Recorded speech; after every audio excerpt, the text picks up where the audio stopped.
So Bipod gives more ammo and reserves, but reduces damage, right? This existed last season and was not good, basically. Um, because again, Bipod gives approximately, we can look at it again. It gives like approximately double ammo, but obviously it takes a lot longer to shoot twice as much ammo. And originally, when it came out, it was a 40% damage nerf, just using bipod. Now they lowered that or buffed it to only a 25% damage nerf. So kind of want to look at it again.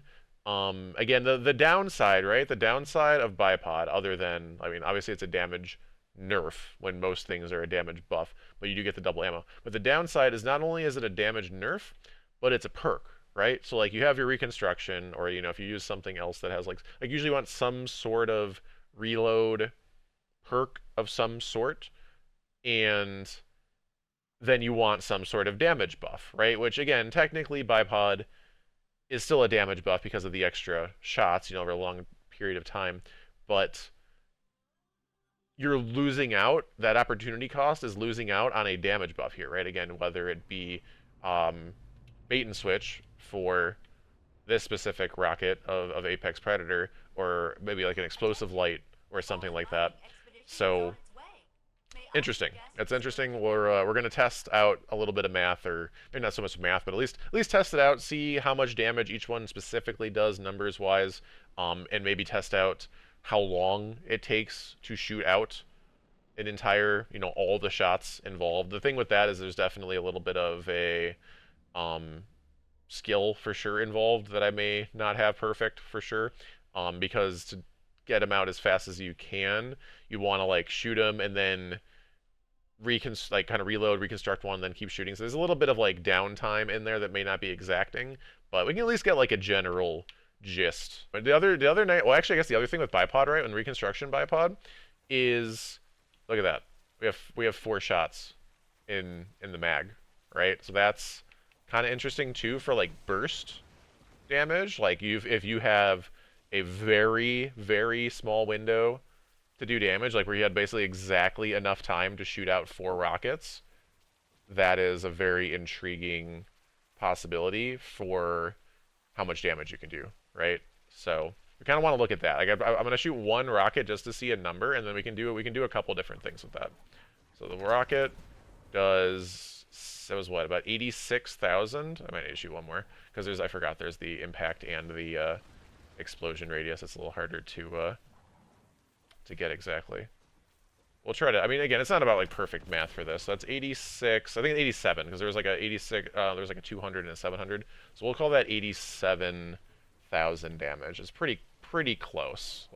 Bait and switch rocket. Hit him with that. Hit him with that. Hit him with that. 8827 and 11937. Does a lot of damage. 119 and 37. 119 and 37. 119 and 37. That is 156. I think my first thing to consider, or first thing to think about, is how much damage bipod gives total. So I mean, bipod's a little easier to know total too, because with bait and switch, there's a whole bunch of things to consider. But let's start with the bipod, because that's simple enough. 14 times 87,000. That's going to be 1.218 million damage. So then we can also look at like just a no damage buff off the bait and switch. So we have 115,000 on just baseline damage on one of these rockets times 9, because we're not getting the bipod at that point, and that's just over 1 million. So there's a pretty significant at this point increase off of the base at least, but obviously there's still a damage buff we got to look at. So then, I mean, the high end, the problem is the first rocket for sure doesn't get the bait and switch damage. So how many rockets are we realistically able to get with bait and switch buff? I mean, I mean, we could like mathematically test it or actually like actively do it. I think probably like 6, maybe 7. If we do 6, then we could argue like you get one rocket that procs the bait and switch, and then you're able to get 2 rockets off. I feel like you get 3 rockets off. I feel like you could do the first rocket, shoot the next rocket, reload, let the reconstruction reload the second rocket, shoot both of those off, and I feel like you're definitely going to get all 3 of those off with bait and switch. And then you'd have to like repeat the process. Technically, if you reloaded again and shot that one, like maybe you could still get that 4th one off. But at that point, I don't think it's going to end up mattering, because if you do 1 non-bait and switch and then 3 bait and switched, and then do 1 non-bait and switch and then 3 bait and switch, actually that technically, if you can get that 4th one on one of them, that's actually pretty impactful, because that would make a 7th rocket. So it's going to be between 6 and 7 that you could get bait and switch. You'll definitely have to reapply bait and switch at least one time with 9 rockets. So let's give it the high end just to see, and then we can also look at the low end and see if the numbers are meaningfully different. So let's do this kind of easily, I guess. We can do 41,000, the difference between the bait and switch rocket and the not bait and switch rocket, and multiply that by 6 to get another 246,000 damage here. So this is actually, I lied, this is the low end one first. So if we had 246, that's going to be 1.281, right? That's 246 there. And then the high end of 7 rockets, all with bait and switch, which again, is that doable? Maybe, possibly. I feel like probably. Plus 41. 322. Why is that what I said the first? I don't even know what I said the first time, but what we can take from this is with bait and switch on both of them. So the total damage that we're doing, even with the buffed bipod, is higher with bait and switch rockets, right? We have the 1.22-ish, and then we have the 1.3-ish, you know, if we want to take the middle ground, even it's like 1.3 exactly.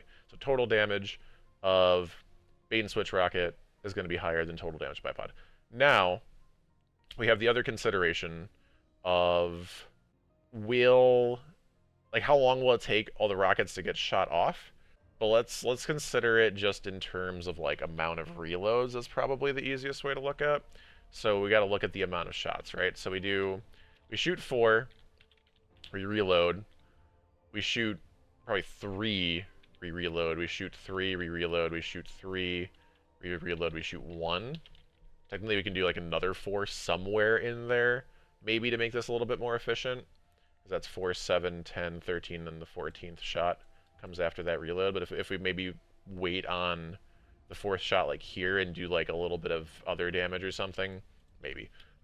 Let's just look in like 12. Let's just look at how many reloads this other one is. So this is 2 reload, 2 reload, 2 reload, 2 reload, 1. And there's really no other way to go about that. So the reloads are the same if you're doing it this way. Technically you could probably get this in 1 less reload, but obviously you're shooting more rockets at the given time.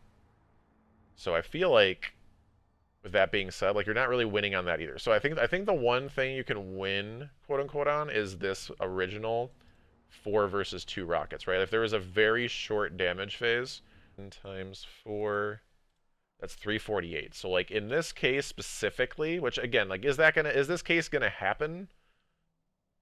Maybe not. Probably not. Like I don't know. I think there's a reasonable amount of encounters that we've had in raids, like even A-tracks. Like obviously I don't really use like rockets on A-tracks too often, but like in terms of the amount of time involved to a damage phase and how like if you're moving from spot to spot and doing like very quick burst type damage phases, or just an incredibly small fast damage phase, this is pretty impactful. This is what, like a 30%-ish, just mind mathing it. Like I could definitely see a situation in which we have like we actually like they switch it, right? So like maybe the sword takes down the shield and then you do an actual damage phase. And in that case, and maybe actually that's really interesting to say. Because if it's like that, but it's flopped, right?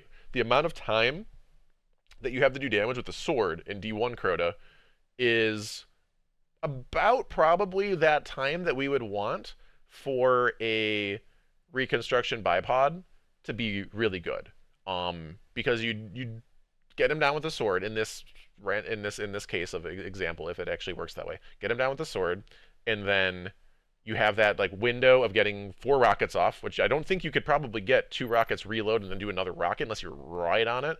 And again, in that case, we have well now, so it's like you don't have to be like so far back like we used to be. You could probably just get a well kind of close to Crota, not like right on him, but close enough where you get him down, and once he's down, he's not moving. So like you'd be good on with not having tracking and having that burst. And then with that downtime of like he gets up, he's immune for a little bit, and then you could take him down again. Like in that downtime, that would be perfect for reload, let reconstruction come in, and do it again.